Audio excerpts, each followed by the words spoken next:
એને સબસ્ક્રાઈબ કરો, લાઈક કરો, શેર કરો। બધા જ પ્રકારના કુરિવાજોથી દૂર થઈએ અને ભવિષ્યમાં અમારો ટાર્ગેટ પણ એ જ રહેશે કે લોકો શિક્ષણ તરફ આગળ વધે ને સાથે કુરિવાજોથી દૂર થાય।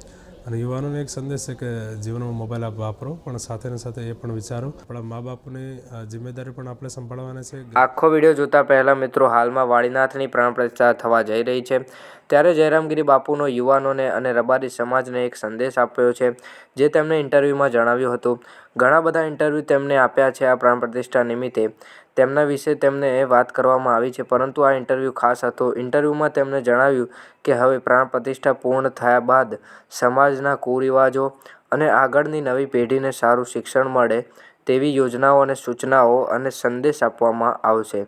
અને આ પ્રાણ પ્રતિષ્ઠામાં પણ જે પણ ભક્તો આવશે, દરેક ભક્તોને સમાજના કુરિવાજો, પૈસાનો વ્યવહાર કે વગેરે જેવા વ્યવહારો થતા હોય છે અને દીકરીનું શિક્ષણ વગેરે જેવા પ્રશ્નોનું નિરાકરણ આવે તેવી સમજણ આપવામાં આવશે અને તેવા પ્રયત્નો કરવામાં આવશે વગેરે સમાજને લગતા કાર્યો પણ કરવામાં આવશે।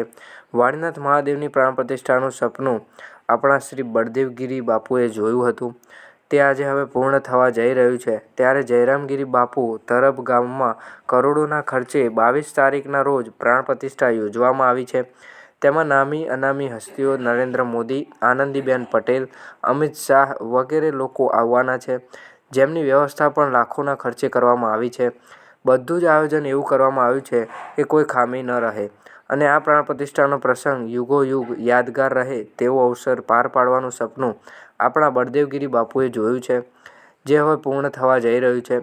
હવે માત્ર 1-2 દિવસ જ રહ્યા છે, ત્યારબાદ શિવકથા વાડીનાથમાં શરૂ થશે અને દરેક દિવસે રાત્રે 9 વાગે ડાયરો યોજાશે, જેમાં નામી અનામી બધા જ ગુજરાતના કલાકારો આવશે। શું તમે પણ મિત્રો વાડીનાથ મહાદેવની આ પ્રાણ પ્રતિષ્ઠા નિમિત્તે હાજરી આપવાના છો? નીચે કોમેન્ટમાં જણાવો। અને વિડીયો તમને જાણકારી સારી લાગી હોય તો વિડીયોને લાઇક કરજો, શેર કરજો અને સબસ્ક્રાઈબ કરવાનું ભૂલતા નહીં।